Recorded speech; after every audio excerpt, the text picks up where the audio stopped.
In today's episode of Impulse, I'm joined once again by Sam Moy from over at Infinite Backlog to talk about our thoughts and impressions of Watch Dogs Legion. Hello, hello.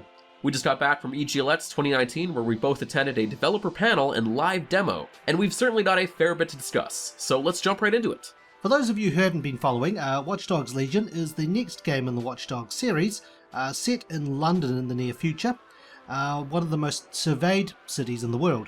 Yeah, in this fictional kind of near future universe, London has become this sort of police state now with a kind of a private military presence taking over essentially the role of the police and all that sort of stuff. The game itself will feature sort of 9 distinct areas in the open world to explore with their own sort of take on London. And as for the story stuff, roughly the story will be broken down into 5 main storylines to pursue, as well as numerous side quests.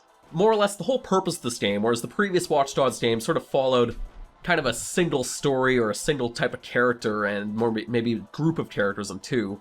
In this, they're kind of expanding on that. You are playing essentially as DedSec, the group, not necessarily a sole individual. The whole purpose of the game is sort of building a resistance movement. You know, it has themes of, like I said, fighting an authoritarian police state and things of that nature. What in response to if we specifically start as someone or have some sort of initial character, the only thing they would really tell us is you're playing as DedSec. So I can only assume once you start the game, you'll probably be given a random character. It's an interesting take on the main role in a video game, because usually when it comes down to a video game, you play the role of a character of an organization as opposed to the organization itself. It's a very interesting take. But the team you're going to be building with random NPC characters and the whole gimmick of being able to play as anyone is more or less what kind of separates this from past entries. And the developers definitely kind of hammered down on the fact that like the lone hero role, it just wouldn't work in this concept that they're trying to strive for. That doubles down with the name of the game, Watch Dogs Legion, where you're stronger as a group as opposed to an individual. And on the topic of groups, they did confirm during the panel that you can have a team of 20 people. And on top of that, it also pulls information from London's census, as well as using numerous voice actors and voice actresses alongside voice modulation to create all the different voices for all the different people, as opposed to likes of The Elder Scrolls 4, Oblivion, where 5 people voiced everybody. It sounds like a technical nightmare, because all of these different characters, depending on who you're playing as, will also be in cutscenes and story-driven plot elements, so that they all have to kind of repeat those same lines. So the voice modulation thing made sense. Well, like in the other Watch Dogs games, where you could look up little tidbits of information about people as you're walking past them, in this game, each character will have a unique trait tied to who they are as a person or their backstory. And the interesting thing to note about this is that with 2 different people, they can find the same person, but that same person will have 2 different parameters. So like in my game, my Helen, the old lady, could be a really good driver, and in Dan's game, Helen could be a really good stealth operative. Now, outside of the gimmick of being able to play as anybody, one of the big new features in Watch Dogs Legion is this concept of permanent death. They really kind of hammered it home by saying it's a game changer. So that way, if your character is incapacitated, you actually have an option to whether you surrender and potentially get to save your character, or get up again just to have the risk of dying and staying dead for good. The death aspect isn't actually necessarily fully a bad thing. There's actually some really unique storytelling elements that they actually pull from that if one of your operatives die. One of the examples they gave us is that other characters within DedSec will actually remember character deaths, and you can even specifically get revenge on specific NPCs that may have killed past DedSec operatives.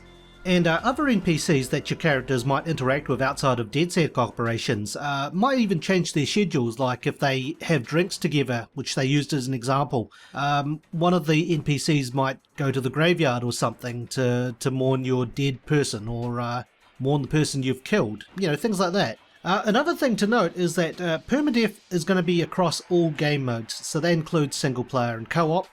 Co-op, of course, doesn't mean that my team can interact with Dan's, it just means that I join Dan's game and use his team. Another interesting aspect to playing DedSec as a group is also the public opinion of it. For example, if you go around just murdering everybody, or you're really reckless and you're driving around killing people constantly while trying to complete missions, it'll actually affect DedSec's public opinion with potential consequences. Some of the side effects from going around murdering people is it can affect anything from recruiting new members, as all of your NPCs have their own opinion on what they think of DedSec. And if it's too low, they'll flat out just not want to join up with you, or you're going to have to work harder to get them to recruit. Some of them might even try to take the law into their own hands and get revenge on you because you accidentally ran over their family or someone or friend. Somebody asked them if there would be a clash of ideologies within DedSec, or if characters within DedSec would have different opinions and different approaches to how they want things to be done. And in response to that, they pretty much said it would be too much spoilers, but it's something they want to honor, to quote them, more or less. Probably the best question from the panel came from our own Torch, moderator Torch, aka Mike Sounders from Destructoid.com. And he simply asked, what would happen if we run out of operatives, or if all of our player characters died? In response to that, they had to think about it for a moment, but eventually they got back to us and they said the game will respond with a freebie operative to come in and help. Which, there's a part of me that hopes that maybe they should consider maybe some sort of, not necessarily an Iron Man mode, but like a strict like game over, like hey, you failed, like all of DedSec got wiped out here, come on. Or they might do something along the lines of innocent bystander watches bad things happen and decides to take the law into his own hands.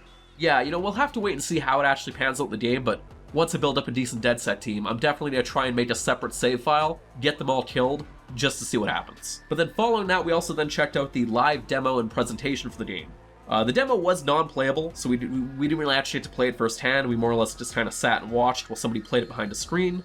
And the build that was presented to us was an alpha build. It was buggy, but we're not going to go into that. We're not going to critique the bugs of the game or anything like that. We'll wait till the final release for that. And to be fair, they did sort of preempt us and tell us that there were going to be bugs because it was an alpha build. Yeah. During the demo itself, we weren't allowed to like record anything like that or take photos, so a lot of this is just going to be kind of off the cuff now. They went back into some of the same themes of, most watched city and oppressed in the world and private military has replaced the police, things of that nature.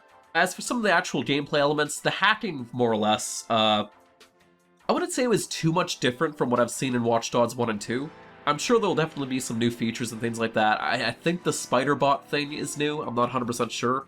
But I could have sworn there was at least like a mini drone in Watch Dogs 2 that was very similar to that. The visuals of London in the near future looked pretty good. There was a lot of neons, a lot of neon lighting. The build we saw was certainly running on a high-end PC. There was quite a good draw distance. Yeah, like this thing was definitely running at like a full 60 frames a second. The draw distance was nuts. I saw no popping whatsoever, so I'm not too sure how this will be on consoles, especially the standard consoles, but we'll have to wait and see for that stuff. One thing I noticed during this demo was that facial animations on playable characters were pretty stiff and muted in terms of expression. It's really noticeable in cutscenes with story-related NPCs that characters with more expressive faces and animations. It's sort of like the whole when your custom character is in a cutscene moment. Yeah, definitely. Like the player character we saw, which by the way was with a background being a game developer wearing a choker, no shirt, and a jacket on, with an expertise in weapons for some reason, despite being a developer, remained completely stone-faced during what seemed like a pretty relatively important cutscene with like a lot of dramatic elements going on. He just looked dead inside. Probably my biggest concern though is I do question just how varied the loop will be of constantly recruiting characters into DedSec. From the examples we've seen so far, it's sort of boiled down to following someone very briefly, and then more or less trying to convince them to join DedSec. And a lot of that convincing, once again to boil it down, more or less involves sneaking or attacking a specific location, and then stealing or, hacking something. If this is another 40-hour game like the previous two games have been, my big worry is just how long that gameplay loop will remain fresh, because it just seems like a lot of the same thing for both the E3 demo and what we saw here in this demo. Definitely. You can sneak into so many places so many times. It makes you wonder just how many of them are the same missions with a different lick of paint. Yeah, I do worry about that aspect. I feel like once I have recruited at least a good solid dozen members that I really like, I won't even have a reason to bother with that sort of gameplay loop again. But overall though, like I said, ambitious is the word here. Like, that is the key word here. This approach to an open world with this idea of being able to play anybody, it kind of gives me Driver San Francisco vibes, and I'm very curious how this will all pan out. The demo overall impressed me enough that I'm certainly more interested in this going into it than the previous games.